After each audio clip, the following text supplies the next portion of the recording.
Welcome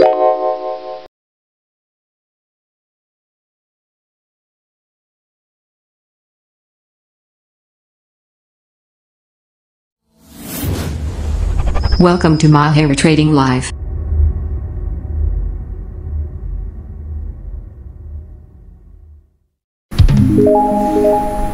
Halo trader forex, selamat datang di channel Mahir Trading Live. Channel ini dibuat untuk mahir forex mulai dari pemula hingga expert. Analisa ini menggunakan trading system supply demand imbalance. No indikator, no news, no volume, no fundamental, no earning announcement. Hanya menggunakan rectangle dan trend line serta dibantu dengan exponential moving average, Anda bisa mendeteksi pergerakan harga futures di semua time frame. Supply demand imbalance bisa digunakan di semua instrumen investasi di dunia seperti forex, gold, stock, cryptocurrency, stock index, CFD, commodity option, ETFs, bond, dan lain sebagainya. Mohon dibantu like, subscribe, komen, dan share agar channel ini dapat berkembang ke depannya. Perlu diketahui bahwa analisa ini sifatnya trading disclaimer, jadi hanya sebagai rekomendasi untuk trading harian dan mingguan. Halo trader, minggu kemarin kita sudah melihat pergerakan dari US dollar yang cenderung melempem ya setelah dirilis data CPI kemarin. Itu tidak begitu bagus datanya ya. Jadi untuk minggu ini weekly market outlook dari tanggal 23 hingga 27 Januari 2023 kita akan bahas secara tuntas mulai dari kalender ekonomik, terus DXY, terus forex, gold dan oil ya. Jadi mohon disimak teman-teman secara serius ini bagaimana potensi pergerakan mingguan ya untuk minggu depan ya. Apakah dolar masih melempem atau sudah mulai menunjukkan tajinya ya. Oke, kita langsung saja menuju ke TKP dari kalender ekonomik ya, dari tanggal 23 hingga tanggal 27 Januari 2023 ya. Yang pertama kita lihat di sini ini medium semua ya, hari Senin ya. Senin kebetulan hari Imlek ya, Imlek, jadi market Asia ada beberapa yang close ya.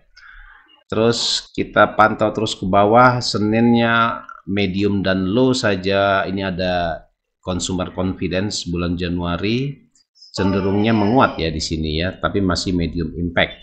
Nah, ini yang high impactnya ini S&P Global Service PMI untuk Australian dollars ya, Australia 47,3 bulan lalu dan dirilis 47,5, berarti ada kenaikan ya. Ini kemungkinan besar akan bagus, tapi untuk yang bulan Januarinya berkontraksi dia. Kalau di bawah 50 itu berarti kontraksi ya, itu tidak baik sebenarnya ya. Oke, kita lanjut ke Australian dollars juga. NAB business confidence-nya jadi minus 4, cenderung minusnya menurun ya, berarti pada penguatan. Terus GFK untuk Jerman consumer confidence minus 37,8 menjadi minus 33, minusnya juga berturun. Ini bagus buat Euro S&P Global Composite PMI. Nah, ini penting sekali PMI karena memang ini salah satu komponen yang mempengaruhi pergerakan market ya. Ini ada high impact ya, cenderung ini stabil saja ya, masih di bawah 50 ya. Kalau di atas 50 itu makin bagus ya. Terus untuk S&P Global Manufacturing PMI untuk zona Euro 47,8, 8,5. Nah, ini ada kenaikan, ini bagus banget ya. Ini kemungkinan besar akan mengkerek euro ya, naik ya, kemungkinan besar ya bagi mata uangnya. Untuk pound sterling juga sama, ada kenaikan ya, tapi cenderung dia tetap ya. Terus untuk S&P Global Service PMI untuk Amerika pada hari Selasa ya, tanggal 24 Januari, ini ada peningkatan juga ya, ada peningkatan. Ini juga ada ini cenderung stabil ya. Dan kita ketahui bahwa di Amerika tingkat inflasinya sudah mulai gila-gilaan ya, dan itu akan menghambat memang pergerakan dari US dollar ya, terjadi penguatan. Kemudian pada hari Rabunya kita lihat di sini RBA Wage Median CPI ya. Jadi Australia merilis data CPI inflation rate di kuartal keempat ya, berarti bulan tahun kemarin dari 7,3 menjadi 7,5. Nah, ini bagus sebenarnya. Ada potensi kenaikan suku bunga lagi untuk Australia di masa yang akan datang ya, setelah ada kenaikan ya. Biasanya kalau inflasi naik itu berarti potensi suku bunga menguat dan mata uangnya biasanya menguat sepertinya begitu ya. Terus untuk ini pada hari Rabunya juga ini low impact semuanya. Ini IFO Business Climate ya untuk Jerman ya, di zona euro naik ya 88,6 90,2. Nanti kita lihat korelasinya terhadap indikator dari fundamental ya ke teknikalnya ya. Ini Bank of Canada ya, monetary policy ini jam 23 waktu tengah. Ini high impact ya. Ini kebijakan dari Bank Sentral dari Kanada. Terus ini berita selanjutnya ini mengenai production dari minyak ya di Amerika. Terus kita lanjut pada hari Kamis. Unemployment rate ini negara Spanyol 12,67 turun ya menjadi 12,4 ya. Jadi tingkat penganggurannya turun. Berarti ada kenaikan dari tenaga kerja ya. Terus kita lanjut lagi high impact-nya jobless claim yang dirilis setiap minggu ya. Biasanya Amerika ini setiap minggu. Dari 206 menjadi 209 ya, berarti tingkat penganggurannya itu naik ya prediksinya, tapi pas ininya juga belum tentu. Good trade balance-nya minus 83 miliar US dollar menjadi minus 82. Ini ada penurunan ya, nah ini bagus ya sebenarnya untuk mata uang US dollar. Terus GDP price ya, GDP price index 4,4 menjadi 3,3. Ini penurunan jelek ya buat Amerika. Terus durable goods ini high impact minus 2,6 jadi plus 2,4. Ini bagus banget ya. Terus new home sales 5,8 bahkan ini menjadi minus ya untuk Desembernya ya. Ini correctionnya mungkin month of month ini untuk month of month juga ya, kurang lebih hampir sama ya dengan yang kemarin. Terus di hari Jumat yang terakhir, hari terakhir ini low impact semuanya ya. PPI Australian Dollars juga memang impact nggak begitu kuat ya. Ini Bank Austria Manufacturing PMI-nya 47,348, ada kenaikan di zona euro. Terus yang personal income month of month untuk Desember 0,4, makan turun ya personal income-nya. Personal spending-nya juga makan minus ya, jadi menjadi minus. Michigan consumer sentiment-nya naik ya. Nah, ini bagus buat. Jadi mix ya, campur-campur ya. Saturday, hari Sabtu ya close market ya. Oke, terus sekarang kita lanjut ke DXY ya. Bagaimana perkembangan DXY dari tanggal 23 hingga 7 Januari ya. Kita lihat dulu di TKP monthly chart ya. Monthly chart di sini kita lihat, ini saya keluarin dulu garis-garisnya ya biar supaya jelas. Oke. Nah, jadi ini setelah setelah terbentuk new supply di monthly chart ya, ada potensi price sekarang sebenarnya sudah berada di area flip zone ya, sedikit lagi ya. Target saya di area 100, sekarang di 101,99, targetnya di 100 ya. Ini adalah area angka psikologis dari DXY dan harga masih akan berpotensi turun menuju ke area 100. Dari sini baru price akan balik lagi ke atas ya. Oke, terus kita lanjut ke time frame weekly chart ya. Time frame weekly chart di DXY kita lihat di sini. Kalau kita lihat low-nya di sini 101, jadi masih ada potensi ke area 100 ya. Nah, area kotak di sini kalau saya gambar, jadi di kisaran sini ya harganya ya. Jadi masih ada potensi dari DXY menuju ke area 100 ya. Nanti juga kita lihat konversikan ke euro US dollar ya, karena memang 80% pergerakan dari DXY ini hampir sama dengan euro dollar. Cuma kalau dia ini turun, euronya naik ya. Kalau ini naik berarti euronya turun gitu ya.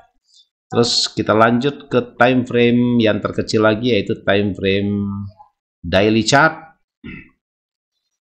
Daily chart cenderung sideways down ya. Untuk kemarin dia mencoba naik, ternyata tidak kuat, berarti untuk minggu depan ada potensi pelemahan kembali dari US dollar. Dan kemungkinan besar saya memprediksi bulan Februari sudah mulai di kuartal menjelang kuartal kedua ya. Ini kan masih pertengahan kuartal pertama, jadi ada potensi memang masih terus terjadi pelemahan US dollar yang dimulai dari September tahun kemarin ya, sampai sekarang melemah terus ya, setelah dia mengalami bullish ya dari tahun 2021 ya, 2021 naik terus tanpa rem ya hingga ke bulan September 2022 ya, berarti ada hampir 2 tahun ya. Jadi wajar ketika dia naik dan ada terjadi koreksi, itu merupakan suatu hal yang wajar dan sehat ya buat market. Oke, setelah DXY kita langsung masuk ke zona euro ya, euro dollar ya. Monthly. Untuk time frame monthly, seperti yang saya jelaskan pada video saya sebelumnya, bahwa targetnya adalah di area 61,8, tepat di 1.122 di sini ya. Jadi memang area psikologisnya antara 1 sampai 1.1 ya. Ini adalah area psikologis yang harus tersentuh dulu ya, karena memang ketika dia menyentuh ini tepat di area 61,8, dan ini merupakan market yang sangat sehat ya. Dan saya kasih pilihan, jika ditembus area 1.12 itu akan terjadi naik terus ya kembali ya. Mungkin ininya nggak jadi ya, mungkin ya resesinya nggak jadi ya. Jadi karena memang dolar mengalami, tapi menurut hemat kami, jika karena sudah turun ya, market turun sekitar 2.700 pip ya tanpa balas ya, wajar kalau kenaikan sekarang dari low-nya ini 95 menuju ke area sekitar 1.500 pip ya, itu suatu hal yang wajar ya untuk euro dollar. Kemudian untuk time frame weekly chart ya, weekly chart kalau saya tadi konversikan, saya hitung tadi di 1.1 dia di area sini ya. Price euro masih berpotensi naik menuju ke sini. Sama ya, ini tanpa balas juga ya, tidak ada swingnya di sini, cenderung dia menaik terus. Nanti juga jatuhnya juga ntar begini ya. Ya mungkin bulan Februari atau Maret ya, nanti kita tunggu saja, kita pantau terus. Terus untuk time frame daily chart seperti yang saya gambarkan, 1.1 di area warna merah ini ya. Kemungkinan besar price masih akan terus naik menuju ke area warna merah ini. Hijau ini akan dieliminasi menuju ke warna merah ini di 1.1 lah gitu ya, 1.0 sampai 1.1. Untuk time frame H4 agak susah terjadi koreksi lagi ke bawah, cenderung price masih terus akan melanjutkan, karena kita ketahui bahwa area resistance ini sudah terbreak dan tidak membreak lagi area di sini, ada potensi price masih akan terus melanjutkan ke 1.092 sama 1.1 ya. Oke, kita lanjut ke pound dollar ya. Oke, pound dollar kita lihat di sini monthly. Nah, monthly targetnya 1.2580-an ya. Jadi dari harga 2580 ya sampai current price sekarang masih ada sekitar 200 pip lagi untuk potensi dari penguatan dari pound terhadap US dollar ya. Jadi targetnya adalah ini area supply ya, supply swingnya di sini ya, supply di sini. Tapi kalau misalnya kita tarik dari swing high ya, dari Fibonacci retracement-nya ya, dari tarik dari swing high sini menuju ke swing low sini, area pantulannya memang sudah di 61,8, sedikit lagi ya di sini ya. Jadi untuk potensi dari koreksi pound dollar yang kita ketahui bahwa sudah naik sekitar 2000 pips ya, untuk selama 3 3,5 bulan ya, hampir 4 bulan ya kenaikan dari pound dollar. Wajar ya, karena memang penurunan ini juga sangat tajam setelah dari swing sini turunnya menuju ke sekitar 2.300 pip ya. Nah, jadi targetnya 2 poin, tadi kita lihat tadi 2,57 ya, 2,6 lah simpelnya. Jadi kemungkinan besar memang harga akan menuju ke sini, ke warna merah ini. Setelah dari sini baru dia siapkan parasut ya, turun lagi kembali harganya ya. Kemudian untuk time frame daily chart tanpa ampun, penguatan dari pound sterling yang begitu kuat terhadap dolar terus ya diborong sama investor menuju 1,26 ke area sini. Current price jaraknya di time frame daily sekitar 238 pips lagi untuk menuju ke area sini. Oke, lanjut ke time frame H4.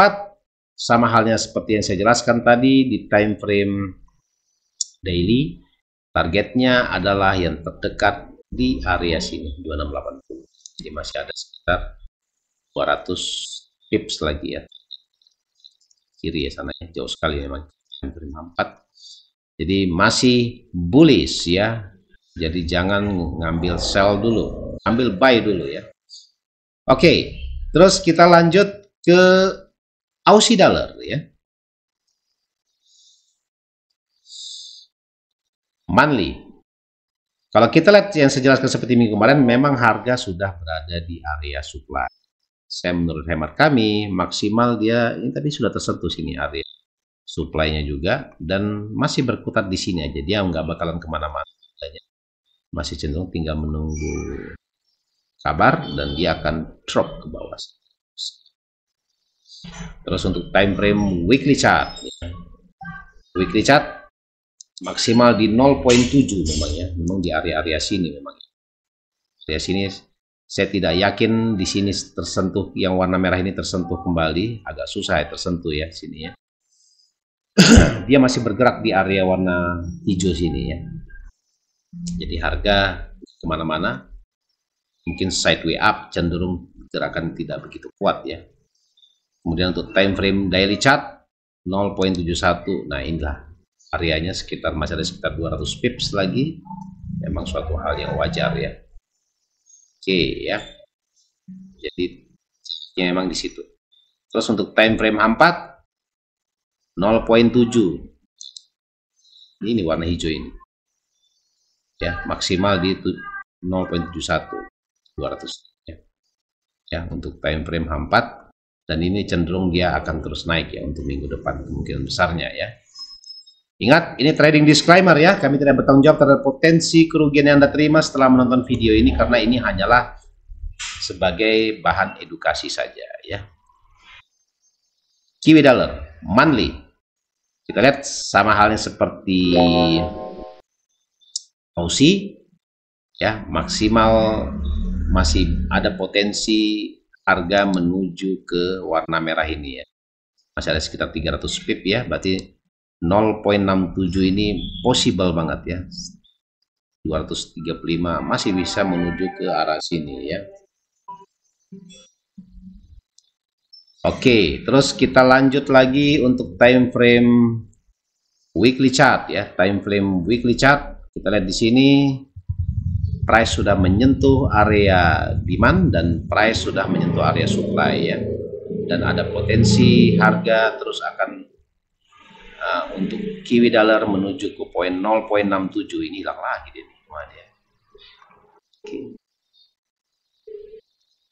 Oke.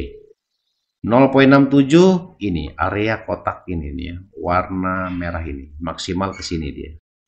Ya, jadi jaraknya kalau untuk time frame weekly masih ada sekitar 200-an pips lagi ya. Potensi menuju ke sini. Oke. Terus untuk Kiwi dollar untuk time frame daily chart, kalau kita tandain dari 0,67 berarti price maksimal dia menuju ke sini. Jadi masih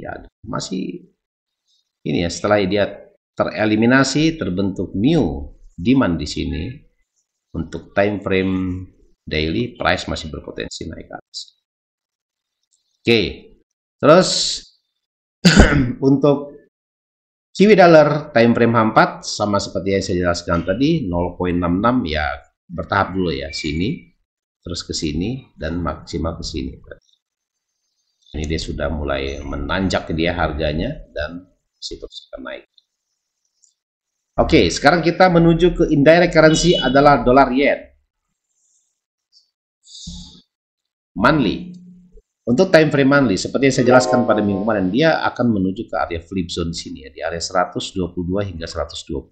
Jadi masih ada potensi penurunan dari dolar yen ya, menuju ke area sini ya, setelah terjadi kenaikan ya. Sedangkan kita ketahui bahwa sekarang memang harga sudah di area 61,8. Jadi possible juga ya, masih bisa kemungkinan besar untuk turun ke sini bisa. Seandainya dia tidak turun ke sini, price akan kuat naiknya. Ya, mungkin dia akan buat gelombang gini ya. Targetnya terus, target kita di 160 di atas. Jadi masih ada potensi dari koreksi, tapi memang sekarang sudah berada di 61,8 ya, untuk time monthly.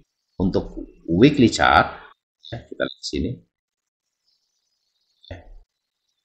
Weekly chart kita lihat, nah dia sudah menyentuh area demand. Posisinya begini, tapi bukan jaminan bahwa harga akan masih naik ya. Kita lihat ini sudah berada di 61,8 ya. Tapi ada targetnya memang di area 22 sampai 25. Kalau kita lihat di 76,4 area golden ratio, masih ada potensi dari dolar yen menuju ke area 76,4 di 123,92 merupakan proximal line dari weekly chart.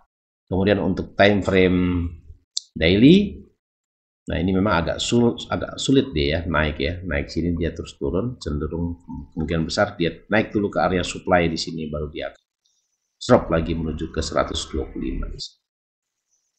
Untuk time frame H4 sama halnya dengan time frame daily, ini dia sudah mulai turun di sini, ini tidak tereliminasi, ada potensi price langsung turun ke bawah menuju ke 122 hingga 125 untuk dolar yen. Kemudian kita lanjut ke Kiwi dollar ya. Dolar luni ya, Kiwi dollar. Dolar luni monthly. Untuk time frame monthly seperti yang saya canangkan, analisa kita tetap pada yang kita analisakan sebelumnya, yaitu 01.30. Ini adalah target area psikologis karena memang area 1.3 ini paling sering dikunjungi oleh harga ya. Berarti wajar jika terjadi koreksi sebelum dia naik kembali ke atas, dia harus menyentuh dulu area 1.30 untuk dolar luni. Kemudian untuk weekly time frame, harga cenderung ya, ini dia sudah naik, terus dia tidak kuat, turun lagi, closingnya di bawah, tapi masih warna biru ya. Dan target tetap di 1.30 di sini ya, di area warna biru sini yang merupakan area flip zone juga ya, merupakan area correction maksimal ke sini, baru dia akan mantul lagi ke atas. Mungkin dalam beberapa minggu ke depan. Untuk time frame daily chart, nah ini sudah nungkik dia ke bawah, ada potensi terus ke 1.33, 1.32, 1.31 dan nanti di akhirnya targetnya di 1.30 untuk dolar luni ya. Begitu halnya juga dengan time frame 4, setelah dia menyentuh area supply ya. Supply-nya lebarnya 124 pip dan price sudah mulai menungkik. Ini sudah tereliminasi dan walaupun ini respected dia price di terhadap demand di supply di sini, berarti ada potensi dia akan menuju ke area strong supply ya, strong demand di 1.32, jaraknya sekitar 100 pips ya, potensinya untuk dolar luni ya. Kemudian kita lanjut untuk indirect currency yang terakhir adalah dolar Swiss monthly. Nah, kalau di monthly-nya dia sudah menyentuh area demand dan saya memiliki keyakinan bahwa dia tidak lebih dari sini ya, untuk dalam sekitar sampai akhir bulan ya, closing candle-nya tidak lebih, mungkin besar bulan Februari ke atas ada potensi pembalikan harga ya untuk dolar Swiss ya. Kemudian untuk time frame weekly chart, Yang saya bilang tadi, maksimal dia memang di area kotak ini ya. Ya, 0,9 targetnya merupakan area psikologis, yang area yang paling sering dikunjungi harga ya dalam historical dari dolar Swiss ya. Jadi kemungkinan besar masih sell ya untuk dolar Swiss untuk minggu depan. Kemudian untuk time frame daily chartnya ada pembalikan sedikit di sini ya. Kemungkinan besar dia sudah berada di area flip zone di sini, sudah menyentuh, dan untuk minggu depan ada potensi price akan balik sini ke area 9053. Dari current price jaraknya sekitar 150, maksimal dia di 0,90 aja gitu ya.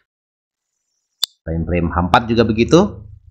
Nah, dia sudah balik ya harganya sini ya. Ini sudah tereliminasi sebelah kiri sini, dia sudah menyentuh area supply dan kemungkinan besar sell position untuk hari Senin di dolar Swiss ya. Target di 91, terus 9055 dan 8995. Ini kan udah hampir 0,90 ya untuk dolar Swiss ya. Yang kita tunggu-tunggu adalah gold ya. Monthly. Kita lihat gold di monthly pada dasarnya sudah menyentuh ya Pak ya. Ini dia sudah menyentuh area supply lagi sini. Ini supply saya nggak gambarkan sengaja ya. Saya nggak gambarkan karena saya melihat dia kena nggak area 1967, dan tetap pada analisa saya targetnya di 1951 sampai 1960 ya, itu targetnya ya untuk gold ya. Kita lihat di time frame weekly chart dulu. Nah, ini yang saya garis ini 1951.26, disinilah maksimalnya, sedikit lagi ya, masih ada sekitar 200 sampai 300 pips lagi ya. Ini saya tandain juga di sini harganya. Nah, kalau ini tidak tersentuh sama sekali di area proximal lainnya, ada potensi pembalikan dari gold ya.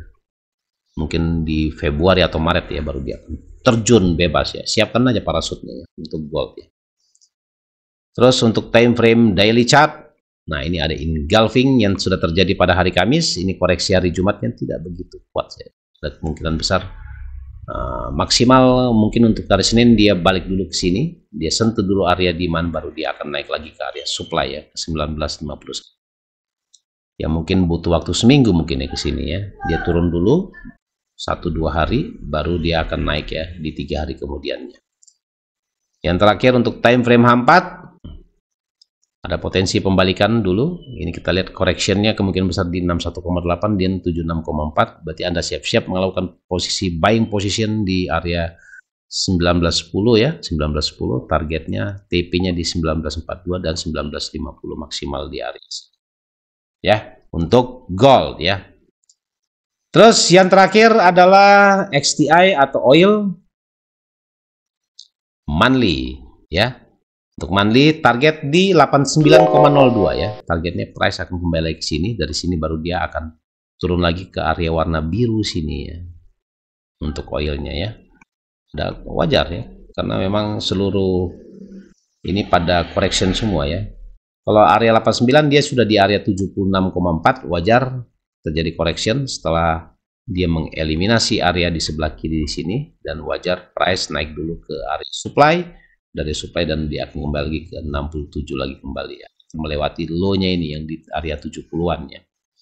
Kemudian untuk time frame daily chart ya, time frame daily chart kalau kita gambar Fibonacci-nya area 85 ini adalah sangat possible 88 dan maksimal di area 89 di sini. Area yang sering dikunjungi ini saya sudah garis, inilah area pantul yang antara untuk time frame daily. Anda boleh melakukan sell position di area warna merah 322 untuk oil. Dan yang terakhir adalah time frame H4, targetnya 89. Nah ini dia yang warna biru ini ya.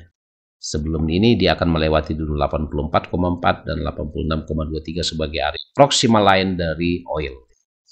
Jadi masih bullish ya, jangan diambil. Ini ada area resisten kuat di sebelah kiri, dan Anda jangan mensia-siakan posisi Anda untuk mengambil posisi buy.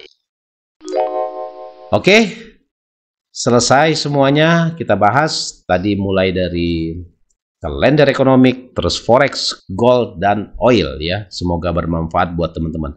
Bagi teman-teman yang ingin mengoleksi buku supply di Money Balance, itu masih ada sisa sedikit lagi.